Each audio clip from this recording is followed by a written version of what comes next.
Oke, sambil menunggu Bu Vika, gimana? Apa sudah dapat gambaran atau sudah dapat judul kira-kira? Siapa ini? Sasmita, Naila, Fiha, Sherly, Diana, Haifa, Fadila. Wah, Fadila dia Unmer.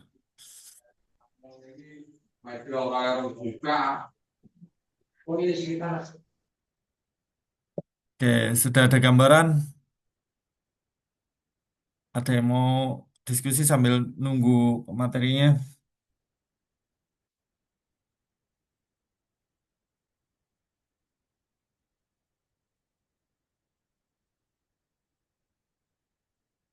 Belum ada, Pak. Tapi emang mau nyari sih. Karena udah tahu kok dari G2P gitu bisa cari ide. Oke, sudah tahu. Ini oke, Bu Vika sudah hadir ini. Oke, silakan. Yang mau bertanya silakan raise hand. Ini adalah sesi terakhir kita, sesi tanya jawab. Silakan raise hand atau langsung open mic boleh yang mau ditanyakan pada Bu Vika. Ini luar biasa tadi materinya ya. Ternyata skripsi itu sebulan, enggak sampai sebulan nih. 4 bulan bisa selesai. Oke, silakan. Ada yang mau ditanyakan dari Unmer, Unmer. Mana ini Unmer? Atau dari UM, UM. Wah, UM ini mahasiswanya Bu Vika ini. Ada yang mau ditanyakan? Oke, Haifa, Haifa. Oke, silakan Haifa. Boleh open mic, open cam juga boleh. Izin ya Pak, Bu, saya dari UM, saya mau tanya beberapa dari skripsi terdahulu yang saya temuin di internet itu ada beberapa di tinjauan pustaka yang memakai grand, middle, dan applied teori. Namun ada beberapa juga yang hanya memakai grand teori. Nah, sebenarnya saya sedikit bingung gitu, Bu. Perbedaan dari grand, middle, dan applied teori. Terus sebenarnya itu deskripsi boleh hanya pakai grand-nya aja atau harus ketiganya gitu. Makasih. Oke, mau langsung dijawab atau nunggu pertanyaan yang lain dulu, Bu Vika? Boleh langsung dijawab? Oke, silakan. Oke. Siapa tadi dengan Mbak siapa? Dengan Kak Haifa. Hai Pak, Bu. Hmm. Oke, Haifa. Jadi begini, paling contoh-contoh paling gampangnya ya. Grand teori. Grand teori itu dia merupakan eh, teori yang teori yang paling abstrak dan dia paling umum, ya. Itu adalah grand teori. Jadi dia itu tidak bisa langsung diuji dalam penelitian empiris seperti itu. Contohnya apa ini? Teori eh, teorinya Adam Smith yang teori klasik di mana pasar akan menciptakan keseimbangan sendiri melalui invisible hand ya atau mekanisme pasar bebas. Nah, ini kan dia hanya diberikan apa ya? Dia merupakan eh, secara umum aja gitu ya. Dia merupakan konsep secara umum. Jadi dia nggak bisa diuji secara langsung, begitu ya. Contohnya seperti itu. Nah, kalau middle range theory itu dia membahas dari lebih pada fenomena. Jadi dia itu lebih spesifik dan operasional dibandingkan dengan grand theory. Dia bisa diuji dia bisa diuji secara empiris melalui penelitian. Misalkan ya, contohnya adalah teori tentang permintaan dan penawaran tenaga kerja. Ini kan dia berasal dari teorinya Adam Smith yang teori klasik ya, mekanisme pasar bebas gitu kan. Nah, kalau dalam mekanisme pasar bebas itu kan sebenarnya luas gitu. Kita bagaimana ekonomi bekerjanya dari sisi produksi, konsumsi, distribusi, itu kan yang secara luas. Nah, kalau masuk kepada middle range teori ini, dia lebih spesifik, dia membahas fenomena ekonomi yang lebih detail. Atau misalkan kita ngomongin tentang life cycle hypothesis gitu, bagaimana individu tuh caranya merencanakan konsumsi dan tabungan di sepanjang hidupnya mereka itu kan sebenarnya dia dari ini ya dari teorinya Keynesian seperti itu ya. Nah, bagaimana dengan applied teori atau teori terapan ekonomi? Nah, misalkan teori tentang permintaan, elastisitas permintaan pada program subsidi BBM. Nah, ini kan sebenarnya dia grand teorinya adalah teori klasik ya. Terus habis itu eh, middle range teorinya itu adalah teori permintaan dan penawaran dari barang. Di sini berarti adalah BBM dan berarti di apply teorinya adalah berdasarkan bagaimana kalau kita melihat dari teori elastisitas permintaan. Seperti itu. Jadi kalau grand teori itu dia masih abstrak. Nah, kalau middle range teori ini dia sudah bisa diaplikasikan dengan fenomena ekonomi tertentu. Nah, kalau applied itu dia lebih mengarah pada apakah ada solusi atau kebijakan yang nyata dari teori yang kita gunakan. Jadi dia lebih implementatif begitu kalau applied teorinya. Sudah bisa dipahami? Sudah bisa, boleh nanya lagi nggak Bu sedikit Bu? Boleh, boleh, silakan. Berarti kalau misalkan deskripsi itu berarti boleh menggabungkan ketiga itu ya Bu, karena saya tangkap berarti kalau middle itu berarti turunan dari grand teori ya Bu. Terus yang applied-nya itu menggabungkan dua itu ya Bu.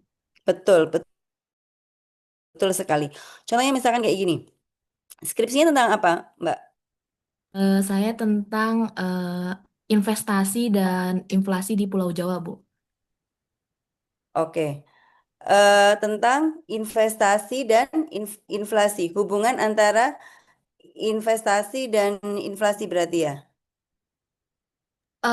Lebih ke pengaruh Bu. Nanti saya menguji signifikan pengaruh masing-masing provinsi di Pulau Jawa pakai variabel dummy Bu. Hmm. Berarti pengaruh dari investasi pada pada inflasi. Pada Ya, PDRB, realisasi investasi dan inflasi pada PDRB. oke. Berarti kan otomatis grand teorinya itu dia ada melihat dari grand teori tentang Keynesian, ya kan? Betul. Keynesian itu berasumsi apa? Kalau kalau Keynesian, dia berasumsi inflasi terjadi saat permintaan agregat itu melebihi penawaran agregat. Nah, di sini otomatis berarti ngomonginnya hubungannya permintaan dan penawaran akhirnya eh, apa namanya berhubungannya dengan investasi itu tadi, gitu ya. Jadi betul sekali. Grand teorinya berarti boleh gitu kita melihat teori tentang Keynesian dan tentang teori moneternya Milton Friedman ya. Dimana kalau inflasi itu selain permintaan yang melebihi penawaran juga disebabkan oleh pertumbuhan jumlah uang yang beredar yang melebihi pertumbuhan output. Jadi di sini grand teori itu menjelaskan prinsip umum kenapa inflasi bisa terjadi. Makanya gimana sih investasi yang bagus itu seperti apa supaya inflasi itu tidak terjadi gitu. Itu menggambarkan tentang eh, grand teorinya seperti itu ya. Nah, bisa juga ditambahkan dengan teorinya teori tentang pertumbuhan ekonomi, di mana ada teori tentang neoklasik. Jadi dalam pertumbuhan ekonomi jangka panjang gitu ya, karena investasi itu merupakan dia merupakan komponen utamanya itu adalah pengeluaran agregat, meningkatkan eh, mendorong meningkatkan output atau PDRB, maka dalam jangka panjang investasi modal fisik dan teknologi itu dia dalam jangka panjang ya Pertumbuhan ekonomi itu dia dipengaruhi oleh investasi dalam bentuk fisik dan teknologi.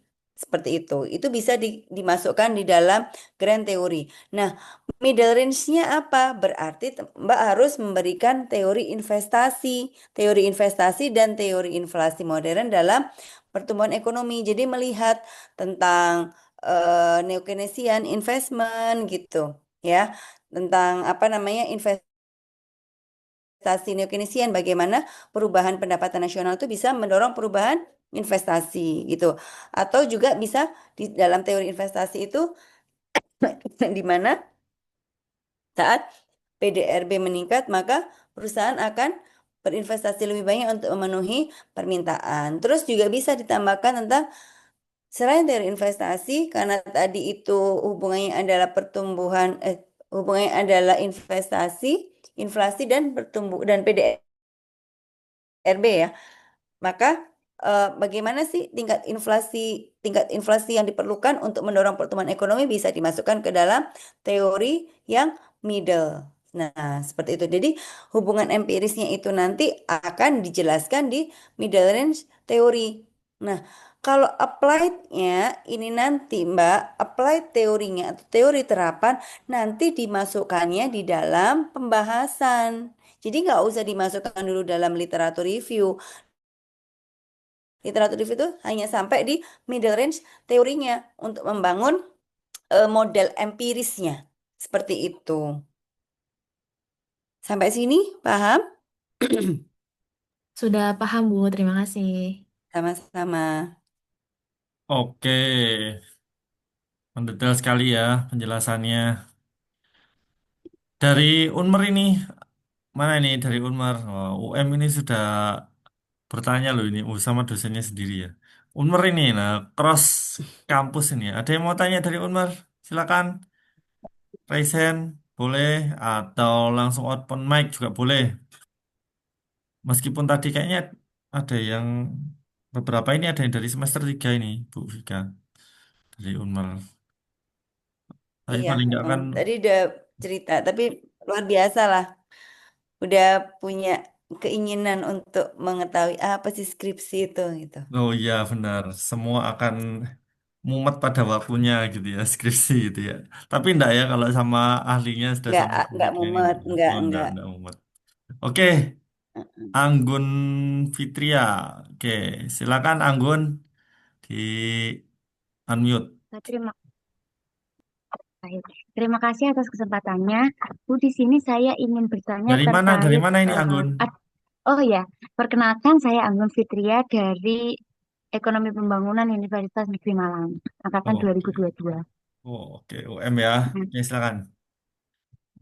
ya, di sini saya ingin menanyakan dua pertanyaan, Bu. Yang pertama, saya ingin menanyakan bagaimana cara merumuskan eh, merumuskan kerangka pemikiran.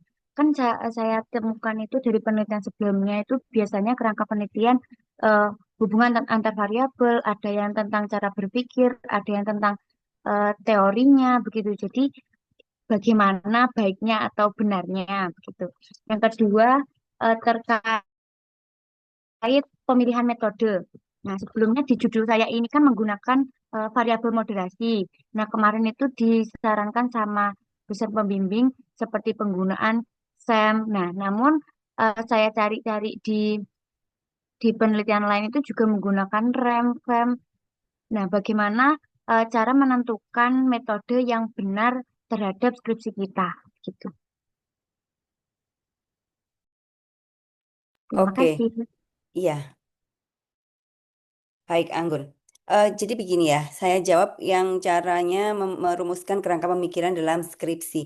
Gini Anggun, eh mungkin dulu ada di metodologi penelitian kan ya, pernah dapat mata kuliah metodologi penelitian kan ya Anggun ya. Nah, di situ kan Anggun ada yang apa ya, ada dua jenis penelitian ya. Penelitian secara kuantitatif ataupun penelitian yang secara kualitatif, begitu ya. Nah, kerangka pemikiran di dalam skripsi itu sendiri, memang di dalam paper atau artikel ilmiah itu macam-macam bentuknya. Tetapi balik lagi, Anggun. Sekarang jenis penelitian yang Anggun itu seperti apa? Penelitian yang kuantitatif atau penelitian yang kualitatif? Saya Kalau, memakai kuantitatif, eh, Bu.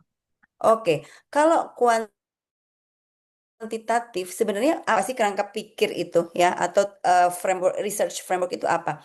Dia itu adalah eh, kita mengimplementasikan kita kita membuat jembatan antara teori yang akan kita gunakan dengan hipotesis kita. Tujuannya apa? Untuk menunjukkan bagaimana teori, konsep, dan hasil penelitian yang pernah ada itu dengan variabel yang sudah diteliti.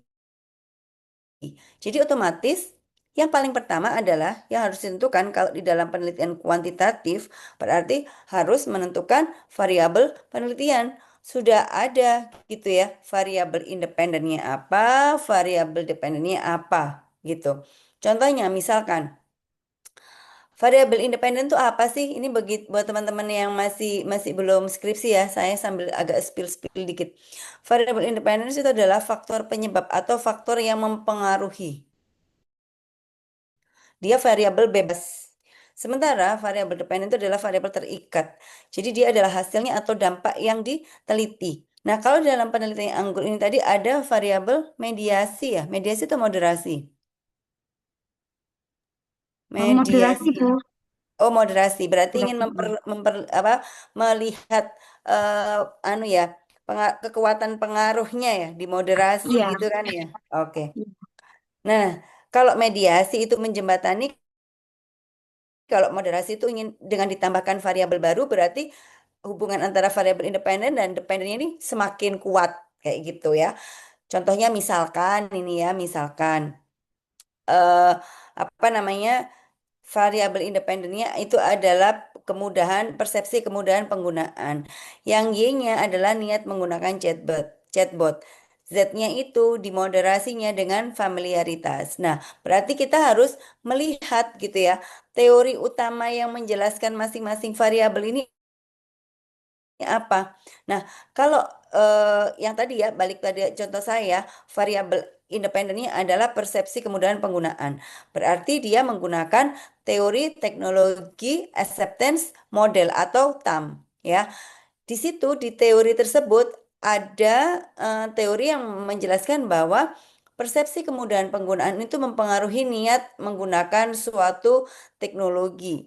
Namun familiaritas ya itu bisa memperlemah atau memperkuat hubungan tersebut tergantung pada user experience. Nah, jadi di sini Anggun harus bisa membuat logika hubungan sebab akibat antar variabel gitu. Jadi misalkan X berpengaruh terhadap Y karena apa kayak gitu ya. Jadi hubungan penelitian atau penelitian ini sebelumnya dilakukan oleh siapa? Menemukan bahwa persepsi kemudahan penggunaan meningkatkan niat menggunakan chatbot karena pengguna merasa sistem mudah dipahami dan tidak memerlukan banyak usaha. Namun, bagi pengguna yang sudah familiar, efek tersebut bisa lebih lemah karena mereka udah biasa gitu menggunakan teknologi serupa. Jadi belum tentu dia memperkuat, tapi bisa memperlemah. Seperti itu, Anggun. Jadi bahasnya itu dari teori umum ya, dari teori umumnya, terus habis itu eh, apa namanya dilihat konsep tiap variabelnya dan nanti hubungan antar variabelnya itu ya dibuatkan seperti bagan kerangka berpikir yang di apa jurnal-jurnal yang udah Anggun baca seperti itu. Nanti berarti X apa X terus digariskan pada Y, di atasnya dia dimoderasi dengan Z kayak gitu. Gitu ya. Gitu Anggun yang untuk pertanyaan yang pertama. Terus sebenarnya mau menggunakan apa sih Bu mau pakai SEM atau RAM? Nah, itu balik lagi Anggun. Anggun kan sebenarnya mau meneliti tentang apa gitu. Kalau SEM itu sebenarnya dia itu statistik ya, sama gitu ya. Regresi itu juga statistik, SEM itu juga statistik gitu ya. Nah, eh kan pengen taunya itu apa? Kalau pengen tahu analisis hubungan hubungan antar variabel aja, berarti ya udah pakai regresi aja sebenarnya cukup gitu. Tapi kalau hubungan antar variabel ini kompleks, dia ada hubungan langsung ataupun tidak langsung, ya, berarti dia bisa menggunakan SEM kayak gitu. Kenapa? Karena SEM itu merupakan gabungan dari analisis faktor dan analisis regresi berganda kayak gitu. Jadi Anggun harus tahu sebenarnya ini apa sih yang mau saya apa teliti betul-betul. Saya ini pengen melihat apa, hubungan yang seperti apa yang mau saya lihat seperti itu. Gitu sih Anggun. Jadi apa ya? Nggak atau tetapkan aja Anggun. Kalau saya ya, misalkan Anggun sudah tahu nih mau menggunakan apa namanya? Mau melihat hubungan antara X dan Y dan beberapa ada beberapa jurnal yang dia beda-beda gitu. Cari yang jurnal yang paling banyak menggunakan model itu. Udah gitu aja kalau saya. Karena apa? Ya teman-teman ini levelnya masih skripsi. Jadi nggak perlu yang sampai apa ya terlalu terlalu bombastis seperti itu. Ini kalau saya sih ya, kalau saran saya Anggun seperti itu. Baik, Bu, terima kasih. Sepertinya udah ada gambaran terkait kerangka pemikiran maupun metode yang Ibu jelaskan tadi. Terima kasih, Ah, Ibu. oke, sama-sama. Oke, oke. Ini sepertinya waktunya sudah tinggal berapa menit ini. Jadi luar biasa sekali ya tadi pertanyaan-pertanyaan ini baru dari UM ini, belum eh, mahasiswa Unmer kayaknya masih belum ini. Belum ada yang bertanya ini Bu Vika, tapi ya enggak apa-apa lah kita regain semangatnya karena sudah hadir di malam ini. Oke, sebelum saya share tentang kejutannya, boleh Bu Vika dikasih closing statement dulu Bu Vika tentang webinar series kita malam ini, skripsi tanpa stres. Silakan Bu Vika. Oke, terima kasih Pak Putra. Jadi, teman-teman yang sedang mempersiapkan untuk menghadapi skripsi ataupun yang sedang membuat skripsi, pesan saya itu satu ya, skripsi yang baik dan bagus itu adalah skripsi yang selesai. Jadi nggak teman-teman segera susun timeline ya. Hal yang perlu teman-teman lakukan pertama sebenarnya itu adalah timeline. Timeline itu boleh taruh di Google Calendar, boleh taruh di jadi apa namanya wallpapernya HP, wallpapernya laptop juga boleh. Jadi tiap buka laptop, oh iya saya harus ada progres. Tempelin di meja belajar dimanapun, kamar mandi, pokoknya manapun yang teman-teman lihat tuh harus ada gitu ya. Itu untuk sebenarnya untuk apa? Untuk mengaktifasi otak teman-teman ini untuk lebih aktif gitu. Oh ya, aku masih punya ini hal yang harus aku kerjakan. Itu ya, itu yang pertama. Timeline itu yang pertama. Yang kedua, eh kenali struktur skripsi itu seperti apa. Tadi berarti kan ada 5 ya. Yang pertama, latar belakang. Yang kedua, tinjauan pustaka. Yang tiga, metode. Keempat, hasil dan pembahasan. Dan yang kelima adalah kesimpulan dan saran. Nah, kalau teman-teman sudah bisa mengenali 5 ini, nah, teman-teman akan lebih mudah gitu. Lebih mudah untuk melihat nanti berarti di latar belakang itu aku harus nulis apa aja sih. Nah, kayak gitu. Di tiap bagian itu teman-teman jadi tahu gitu. Aku harus melakukan apa gitu ya. Dan yang paling penting teman-teman adalah luangkan waktu setiap harinya untuk tetap mengerjakan skripsi. Sesibuk apapun, semalas apapun, anggap aja kayak itu makan gitu. Kalian mau semalas apapun tetap makan, tetap tetap beribadah gitu ya. Ya nggak sampai beribadah banget sih, ya makan lah minimal. Semalas apapun kan tetap makan, tetap tidur, perlu tidur. Nah sama, semalas apapun tetap buka skripsi. Soalnya kalau teman-teman udah nggak ini ya, satu kali ada momen yang miss gitu ya. itu udah membangkitkan lagi itu udah malesnya pasti luar biasa. Ini udah based on pengalaman saya. Dan yang terakhir, jangan lupa untuk tidak malu-malu mencari bantuan, tetapi tetap ya, bantuannya itu harus menggunakan etika-etika yang berlaku. Jadi, boleh menggunakan AI, silakan menggunakan AI, tetapi tetap harus ada etika-etika dalam penggunaan AI. Jangan mentah-mentah mempercayai apa yang sudah dijelaskan oleh AI. Harus ada cross-check lagi. Gitu dari saya, Pak Putra. Untuk detailnya nanti kita bisa ngobrol lagi untuk next session ya, kapan-kapan ya, Pak Putra ya. Oke, baik. Terima kasih atas materi yang luar biasa sehari ini gitu ya. Kita wrap up dulu ya. Jadi, teman-teman, poinnya yang disampaikan, apa yang bisa saya simpulkan dari webinar series kita malam ini adalah timeline. Nomor satu ya, timeline itu dibuat untuk dikerjakan, teman-teman ya. Jadi, skripsi yang baik itu adalah skripsi yang selesai. Komitmennya nggak usah terlalu lama, pakai Pomodoro, pakai komitmen disiplin waktu yang mungkin teman-teman harus berkomitmen pada diri sendiri terutama itu ya. Tiap hari 25 menit kali 4 selesai. Dan konsistensi itu sangat penting dalam pekerjaan skripsi itu tadi ya. Boleh pakai AI tapi tetap harus memperhatikan etika-etika yang berlaku. Oke, itu mungkin yang bisa saya wrap up atas webinar series kita malam ini.